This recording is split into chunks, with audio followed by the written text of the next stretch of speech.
ஆசீர்வாத தீர்க்கதரிசன ஊழியங்கள் வழங்கும் உங்கள் ஆசீர்வாத நேரம். கர்த்தர் ஆபிரகாமை நோக்கி, ஆபிரகாமே பயப்படாதே என்று சொன்னார். நான் சர்வ வல்லமையுள்ள தேவன், எல் ஷடாய், சர்வ வல்லமையுள்ள தேவன் என்று ஆபிரகாமுக்கு தன்னுடைய நாமத்தை அவர் தெரியப்படுத்தினார். எல் ஷடாய் எந்த துணை நிலே என்று பாடலாமா?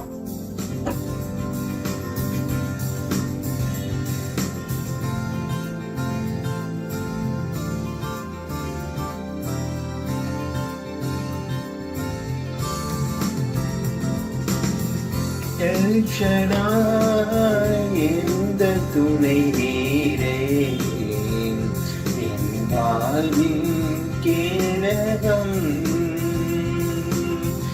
எல் ஷடாய் எந்த துணை நீரே, என் வாழ்வின் கேடகம். எண்ணிலா நன்மைகள்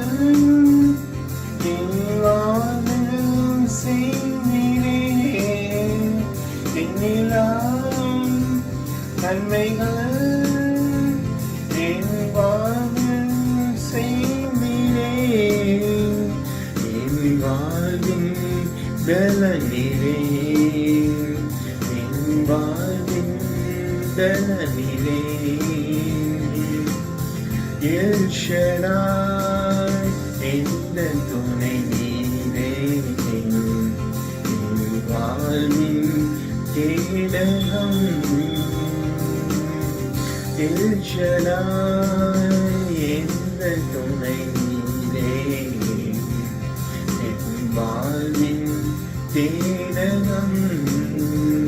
எண்ணிலா நன்மைகள் என் வாழ்வில் செய்தீரே, எண்ணிலா நன்மைகள் என் வாழ்வில் செய்தீரே.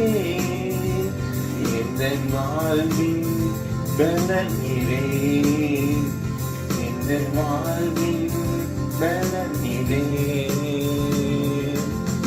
எல் ஷடாய் எந்த துணை நீரே, என் வாழ்வின் கேடகம்.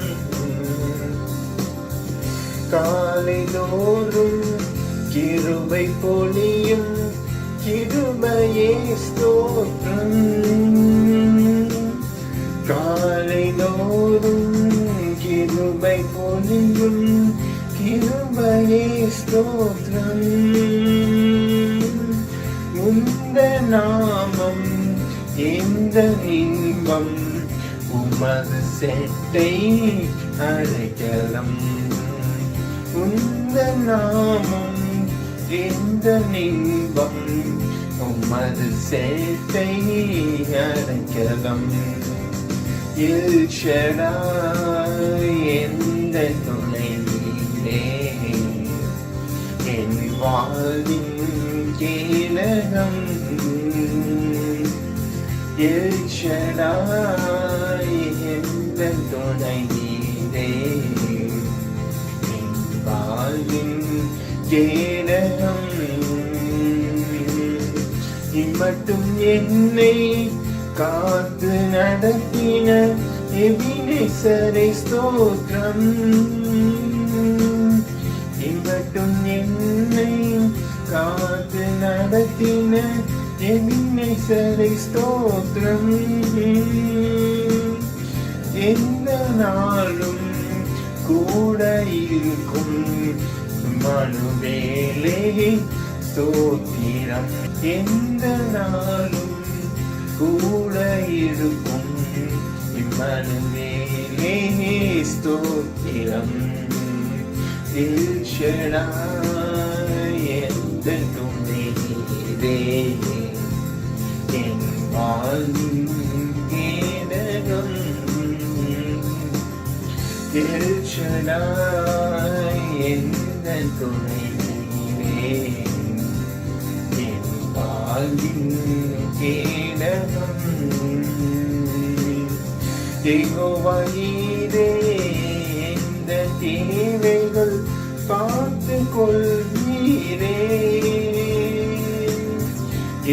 வழியிலே எந்த தேவைகள் பார்த்து கொள்வீரே.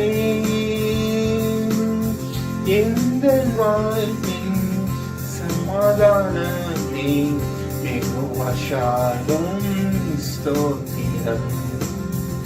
எந்த வாழ்வின் சமாதானமே யெகோவா ஷாலோம் ஸ்தோத்திரம். எல் ஷடாய் எந்த துணை நீரே, என் வாழ்வின் கேடகம். எல் ஷடாய் எந்த துணை நீரே, என் வாழ்வின் கேடகம். யெகோவா ராஃபா எந்த நாளும் எந்த பரிகாரி. யெகோவா ராஃபா எந்த நாளும் எந்த பரிகாரி. எந்த நாளும் வெற்றி தருவி யெகோவா நிசியே ஸ்தோத்திரம். எந்த நாளும் வெற்றி தருவி யெகோவா நிசியே ஸ்தோத்திரம். எல் ஷடாய் எந்த துணை நீரே, வாழ்வின் கேடகம். இயேசு கிறிஸ்துவின் பரிசுத்த நாமம் மகிமைப்படுவதாக. இந்த நாளில் ஆதாரமாக 1 யோவான் 3வது அதிகாரம் 1-2 வசனங்களை வாசிக்க கேளுங்கள். நாம் தேவனுடைய பிள்ளைகளாக அழைக்கப்படுவதனால, பிள்ளைகள் என்று அழைக்கப்படுவதனாலே பிதாவானவர் நமக்கு பாராட்டின அன்பு எவ்வளவு பெரிதென்று பாருங்கள். உலகம் அவரை அறியாதபடினாலே நம்மையும் அறியவில்லை. பிரியமானவர்களே, இப்பொழுது தேவனுடைய பிள்ளைகளாய் இருக்கிறோம். இனி எவ்விதமாய் இருப்போம் என்று இன்னும் வெளிப்படவில்லை. ஆகிலும் அவர் வெளிப்படும் போது அவர் இருக்கிற வண்ணமாகவே நாம் அவரை தரிசிப்பதனால் அவருக்கு ஒப்பாய் இருப்போம் என்று அறிந்திருக்கிறோம். இந்த வசனத்தின் பகுதியில் 2 காரியங்களை நாம் பார்க்கிறோம். முதலாவது, நாம் தேவனுடைய பிள்ளைகளாய் இருக்கிறோம் என்று எழுதப்பட்டிருக்கிறது. இரண்டாவது, இனி எவ்விதமாய் நாம் இருப்போம் என்று இன்னும் வெளிப்படவில்லை. ஆகிலும் இயேசு வெளிப்படும் பொழுது அவர் இருக்கிற வண்ணமாக நாம் அவரை தரிசிப்பதனால் அவருக்கு ஒப்பாய் இருப்போம் என்று எழுதப்பட்டிருக்கிறது. முதலாவது, நாம் தேவனுடைய பிள்ளைகள். இரண்டாவது, அவருக்கு நாம் ஒப்பாய் இருப்போம். ஒரு கோழி முட்டையை எடுத்துக்கொண்டா அந்த கோழி முட்டைக்குள்ள ஒரு கரு இருக்கிறது. அந்த கரு கோழியின் அந்த இறக்கையின் கீழ் வைத்து அதை அடை காக்கும் பொழுது அந்த கருவில் ஒரு மாற்றம் ஏற்பட்டு அது 21 நாள் முடிந்த பிற்பாடு அந்த தாய் கோழியின் முழு ரூபத்தை பெறுவது போல தான் இயேசு கிறிஸ்துவை விசுவாசித்து ஏற்றுக்கொண்ட தேவனுடைய பிள்ளைகள் இந்த உலகத்தில் தேவனுடைய பிள்ளைகளாகவே வாழும்படி தேவன் அனுக்கிரகம் செய்கிறார். ஆனால் அவர்களுக்குள்ளேயே தேவன் சில மாற்றங்களை உலகத்தில் வாழும் பொழுதே ஏற்படுத்தி கொண்டிருக்கிறார். அந்த மாற்றத்தில் ஒன்று வந்து தேவனை போல மாறுவதற்குரிய கிரியைகளை, தன்மைகளை தேவன் அவர்களுக்குள்ளே செய்கிறார். வேதம் சொல்கிறது, ஆண்டவர் பரிசுத்தர். இயேசு சொன்னார், தேவன் சொன்னார், நான் பரிசுத்தர், ஆகையால் நீங்களும் பரிசுத்தராய் இருங்கள் என்று சொன்னார். அப்படி என்றால் ஆண்டவருக்குள்ள பரிசுத்தம் என்று ஒன்று இருக்கிறது. மனுஷனை எடுத்துக்கொண்டால் மனுஷனுக்குள்ள பாவம் இருக்கிறது, பாவ தன்மைகள் இருக்கிறது, பாவ சுபாவம் இருக்கிறது. ஆனால் ஆண்டவர் இயேசு கிறிஸ்துவை போல நம்மை மாற்றுவதற்காக தான் ஆண்டவர் இயேசு கிறிஸ்து சிலுவையில் நமக்காக இரத்தம் சிந்தி மரித்தார். அந்த இரத்தத்தின் மூலமாய் நம்முடைய உள்ளத்தை அவர் கழுவி சுத்தம் பண்ணுகிறார். சுத்தம் பண்ண பிற்பாடு தேவன் நம்மை பரிசுத்தவான்களாய் மாற்றுகிறார். அந்த பரிசுத்தத்தின் மேல நாம் பரிசுத்தத்தை அடைவதற்கு ஆண்டவர் தேவனுடைய வார்த்தைகள் மூலமாக பரிசுத்த ஆவியானவர் மூலமாய் கிரியை செய்கிறார். இப்படி படிப்படியாக நமக்குள்ளே ஒரு மறுரூப அனுபவத்தை கொடுக்கிறார். இப்படி மறுரூபத்தை நாம் பெறும் பொழுது தேவனுடைய தன்மை உடையவர்களாக, தேவனுடைய சுபாவம் உடையவர்களாக இந்த உலகத்தில் வாழுகிறோம். இயேசு கிறிஸ்து இந்த உலகத்தில் வாழ்ந்த பொழுது அவர் மனிதனாகத்தான் பிறந்தார், மனிதனாகத்தான் அவர் வாழ்ந்தார். ஆனால் மனிதன் அல்ல, அவர் தேவகுமாரன். அந்த தேவனுடைய தன்மை, தேவனுடைய சுபாவம் எல்லாம் உடைய தேவகுமாரன். இந்த உலகத்தில் அவர் வாழும்போது கூட அந்த மகிமை வெளிப்பட்டதை நாம் பார்க்க முடியும். அவர் பிறப்பிலே அவர் மகிமையுடையவராய் வெளிப்பட்டார். அவர் வளரும் பொழுது கூட அவருடைய ஞானம், அறிவு என்பதெல்லாம் வெளிப்பட்டது. அவருடைய ஊழியத்தில் பார்த்தீங்கன்னா அற்புத அடையாளங்கள் எல்லாம் ஏராளமாய் நடந்தது. அந்த அற்புத அடையாளங்கள் நடைபெறும் போது, வியாதிகள் குணமாகும் போது, பிசாசுகள் துரத்தப்படும் பொழுது ஜனங்கள் தேவனை மகிமைப்படுத்தினான்னு பார்க்கிறோம். அது மாத்திரமில்லை, இயேசு கிறிஸ்து பேசும் பொழுது கூட மற்ற வேதபாரகரை போல அவர் பேசாமல் அதிகாரமுடையவராய் போதித்தார். அவருடைய வார்த்தையில அதிகாரம் இருந்தது, அவருடைய வார்த்தையில வல்லமை இருந்தது. அவர் உலகத்தில் வாழ்ந்த பொழுது அவரை சுற்றி ஏராளமான ஜனங்கள் கூடி வந்தார்கள். எதற்காக? வியாதியிலிருந்து விடுதலை பெறுவதற்காக. அவர்கள் இயேசுவின் வஸ்திரத்தை தொட்ட பொழுது கூட வல்லமை புறப்பட்டு விடுதலை உண்டாயிற்று என்று பார்க்கிறோம். அப்படி என்றால் இயேசு கிறிஸ்துவின் வஸ்திரத்தில் கூட தேவனுடைய வல்லமை இருந்தது. அவர் சாதாரண ஒரு மனிதன் அல்ல, அவர் தேவகுமாரன். அவர் உலகத்தில் நமக்காக சிலுவை சுமந்து பாடுபட வேண்டிய அவசியம் இருந்தது. அதனால இயேசு கிறிஸ்து சிலுவை மரணத்துக்கு பிதா ஒப்பு கொடுத்தார். அவர் சிலுவை மரணத்தை ஏற்றுக்கொண்டார். ஏனென்றால் மனுஷனுடைய பாவம் போகப்பட கழுவப்பட வேண்டும் என்ற கழுவப்படுவதற்கு வேற மார்க்கம் இல்லை, வேற வழி கிடையாது. இயேசு கிறிஸ்துவின் ரத்தம் ஒன்றுதான் மனுஷனுடைய பாவங்களை நீக்கி அவனை சுத்திகரிக்க முடியும் என்று வேதம் சொல்லுகிறது. வேற பல மார்க்கங்கள் இருக்கலாம், பல சடங்காச்சரங்கள் இருக்கலாம்.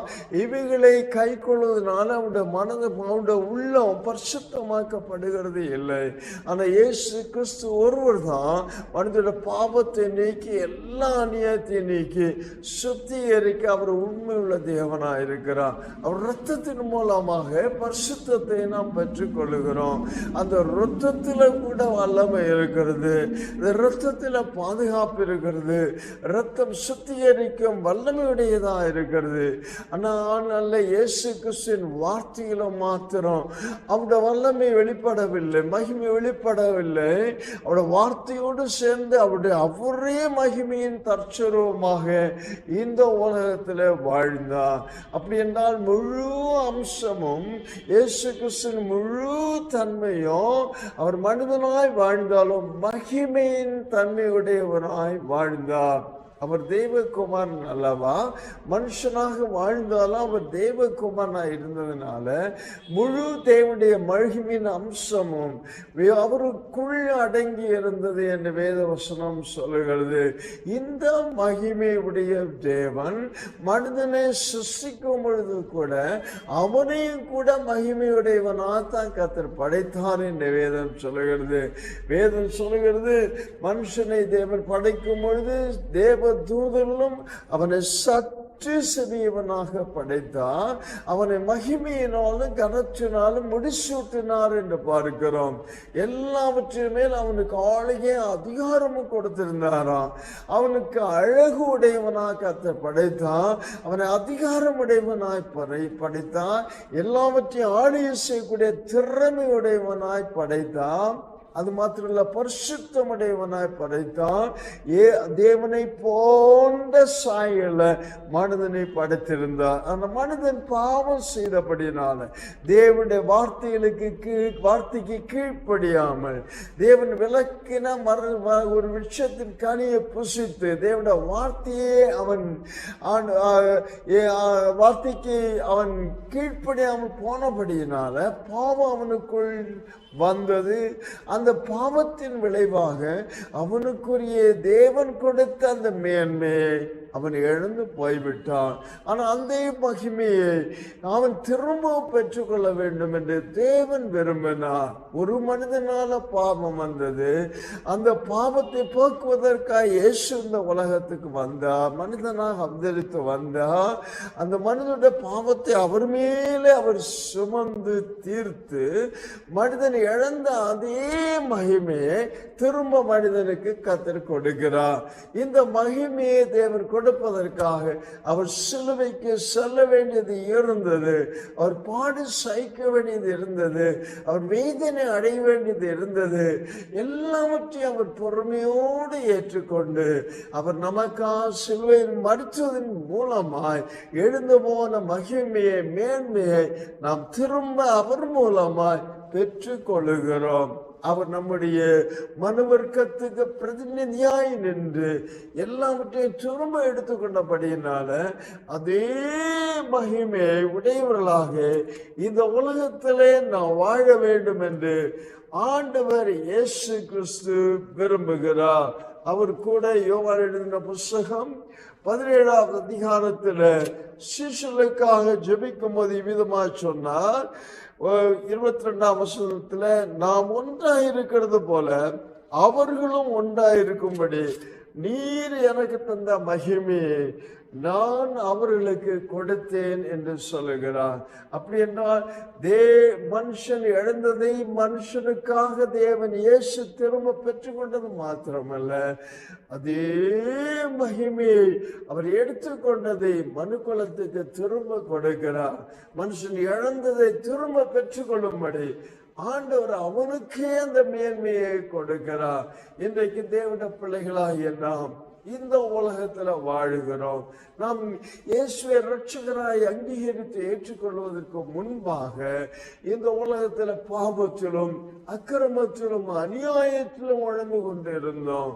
ஆனால் ஆண்டவரை இயேசு கிறிஸ்துவை அறிந்த நாள் முதற்கொண்டு நம்முடைய வாழ்க்கையில் ஒரு மாற்றத்தை இயேசு தந்திருக்கிறார்.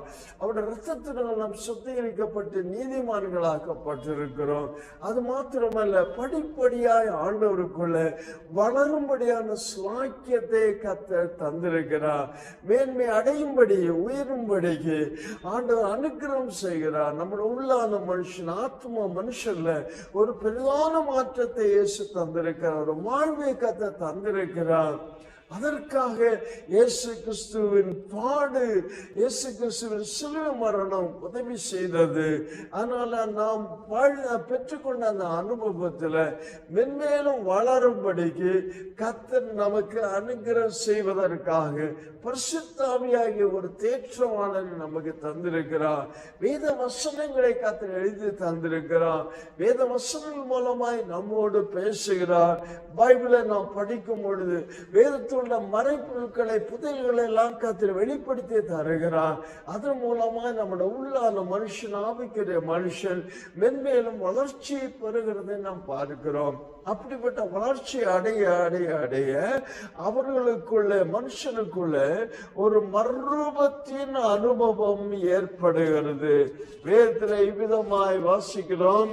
2 கொரிந்தியர் புஸ்தகம் 3ஆம் அதிகாரம் 18ஆம் வசனத்துல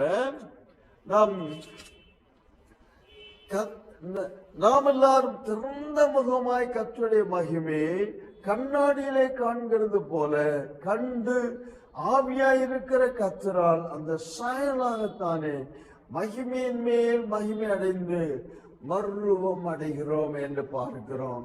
அப்படி என்றால் இயேசு கிறிஸ்துவை நாம் தரிசிப்பதனால, இயேசு கிறிஸ்துவை நாம் அறிவதனால, அவரை குறித்ததான அந்த மேன்மையை உணர்வதனால நமக்குள்ளேயே ஒரு பெரிய மாற்றத்தை தேவன் ஏற்படுத்துகிறார்.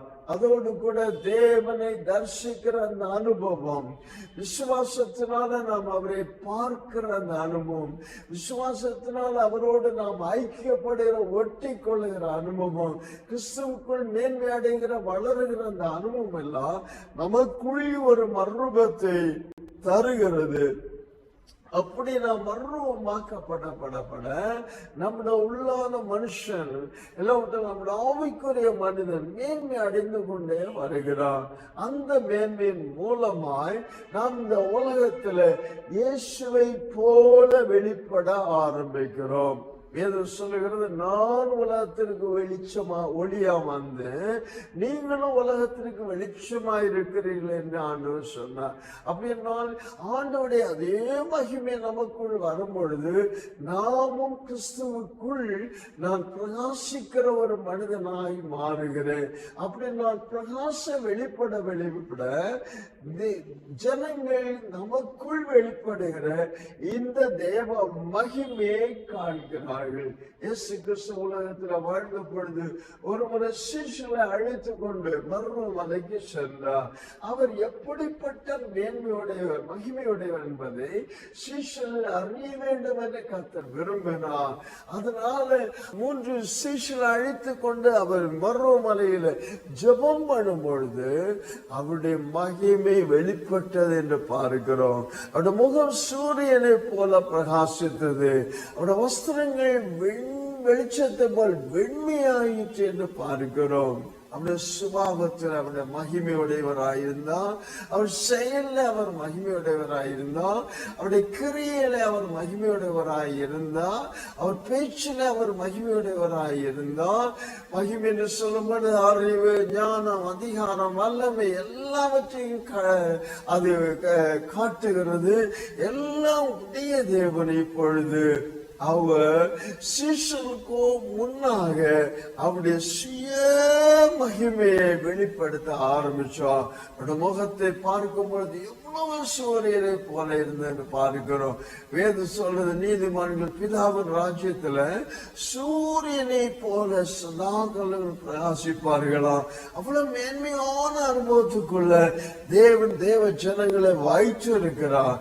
இந்த உலகத்தில் அவர்கள் வாழும்போதே அந்த நம்பிக்கை அவர்களுக்குள்ள இருக்கிறது மாத்திரமல்ல, இயேசு அறிகிற நாள்ல அவர்கள் இயேசுவோடு கூட எடுத்து கொள்ளப்பட்டு மகிமின் வாழ்வை என்றென்றைக்கும் அனுபவிக்க போகிறார்கள். இந்த அருமையான வாழ்வை தான் ஒவ்வொரு மக்களுக்கும் தேவன் நியமித்து இருக்கிறார். ஏற்கனவே அது நியமிக்கப்பட்டது. ஆண்டவர் நியமித்த அந்த மேன்மையான வாழ்வை அனுபவிப்பதற்கு முதல் படி ஆண்டவர் இரட்சகராக நீங்கள் ஏற்றுக்கொள்ள வேண்டும். உங்கள் பாவம் மன்னிக்கப்பட வேண்டும். இயேசுவின் இரத்தத்தினால நீங்கள் கழுவப்பட வேண்டும்.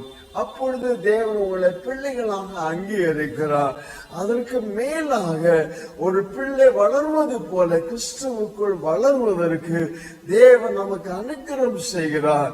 அதற்காக தேவனுடைய வார்த்தையை நமக்கு ஞான பாலாகவும் பலமான ஆகாரமாக இருக்கிறது. அதை வாசிக்க வாசிக்க தியானிக்க தேவன் நம்மோடு கூட பேசுவதன் மூலமாய் இன்னும் பரிசுத்த ஆவியானவர் தம்மை பிதாவை நமக்கு வெளிப்படுத்துவதன் மூலமா, இயேசு கிறிஸ்துவ வெளிப்பாடு நமக்கு கிடைப்பதன் மூலமா இன்னும் ஆவிக்கிற வாழ்க்கையில வளர நம்முடைய உள்ளார மனுஷன மறுமை ஏற்பட்டு இயேசு கிறிஸ்து வெளிப்படும் போது அவரை நாம் தரிசிப்பதற்கு ஒப்பாக கர்த்தர் நம்மை மாற்றுகிறார் என்று சொல்லி நாம் வாசித்தோம். 1 யோவான் எழுதின புஸ்தகம் 3ஆம் அதிகாரம் 2ல நாம் படித்தோம். பிரியமானவர்களே, இப்பொழுது தேவனுடைய பிள்ளைகளாக இருக்கிறோம். இனி எவ்விதமாய் இருப்போம் என்று இன்னும் வெளிப்படவில்லை. ஆகில அவர் வெளிப்படும் போது அவர் இருக்கிற வண்ணமாகவே நாம் அவரை தரிசிப்பதனால் அவருக்கு ஒப்பாய் இருப்போம் என்று அறிந்திருக்கிறோம். அவர் வெளிப்படுகிற நாளில நாம் அவரோடு கூட மகிமையுடையவர்களாக வெளிப்பட வேண்டும் என்று சொன்னால் நாம் இந்த நாட்கள்ல இயேசுவுக்காக வாழ நம்மை அர்ப்பணிக்க வேண்டும். அவரோடு கூட நாம் பாடுபட்டால் அவரோடு கூட மகிமையும் அடைவோம். அவருக்காக வாழ உங்களை அர்ப்பணிப்பீர்களா? ஆண்டவர் இந்த வார்த்தையினால உங்களை ஆசீர்வதிப்பாராக. பரலோக பிதாவே, எங்களுக்கு உங்கள் ஜனங்களுக்கு என்று, இந்த வார்த்தையை கேட்கிறவர்களுக்கு என்று நீர் வைத்திருக்கிற அந்த மேன்மையான வாழ்வின், மகிமையான வாழ்வின் ஆண்டவர், அந்த மேன்மையை குறித்து நாங்கள் சிந்தித்தோம் ஆண்டவரே. உலகத்தில் ஒரே ஒரு வாழ்வை எங்களுக்கு தந்திருக்கிறேன் ஆண்டவர். இந்த வாழ்வை நீங்க ஆசீர்வதிங்க ஆண்டவரே. உங்களுடைய மகிமையில அவர்களும் பங்கு பெறும்படி ஒவ்வொருவருக்கும் நீங்க அனுக்கிரகம் செய்யுங்க ஆண்டவரே. நீங்க அதற்காக பாடுகளை பட்டீங்க, சிலுவை சுமந்தீங்க, வேதனைகளை சகிச்சீங்க, எங்களுக்கு ரத்தம் சிந்தி மனுஷு ஆண்டவர் 3ஆவது நாள் உயிரோடு எழுந்து இன்னைக்கு மகிமையின் தேவனா வீற்றிருக்கிறேன் ஆண்டவரே. இப்பொழுது எங்களுக்கு உயிரோடு இருக்கிறபடினால, உதவி செய்ய நீர் வல்லவனாய் இருக்கிறபடினால தொடர்ந்து ஆண்டவர் ஒரு பெரிய மாற்றத்தை எங்கள் தேசத்து ஜனங்களுக்குள்ள நீங்க கொடுத்து ஆயிரமாய் லட்சக்கணக்கில் ஜனங்கள் ஆண்டவர் தான் தேவன் என்பதை அறிந்து இயேசு ஏற்றுக்கொண்டு நீர் அளித்த அந்த ரட்சிப்பை அவர்கள் சுதந்திரித்துக் கொண்டு கர்த்தருக்காய் வாழ்ந்து உம்முடைய வரையில அவர்களும் காணப்படும்படி எல்லா விதத்திலும் தகுதியாக்கும்படிக்கு நீங்க அனுக்கிரகம் செய்யுங்க அப்பா. உங்க கண்களில் கிருபை கிடைப்பதாக, கிருபை கிடைப்பதாக. ஏற்கனவே நீங்க அளித்த கிருபைக்காய் நன்றி. இன்னும் கிருபையின் சுவாக்கியங்களுக்குள்ள வழி நடத்தி ஆசீர்வதிங்க. ஒவ்வொரு மேலும் உங்களுடைய கிருபை இருப்பதாக. இயேசுவின் நாமத்தில் கேட்கிறோம் நல்ல பிதாவே, ஆமென். இந்த நிகழ்ச்சியின் மூலமாக நிச்சயமாக ஆசீர்வாதத்தை பெற்றிருப்பீர்கள். உங்கள் சாட்சிகளை மறக்காமல் எங்களுக்கு தெரியப்படுத்துங்கள். ஜெபம் மற்றும் ஆலோசனைக்கு 9362777231 என்ற எண்ணில் தொடர்பு கொள்ளுங்கள்.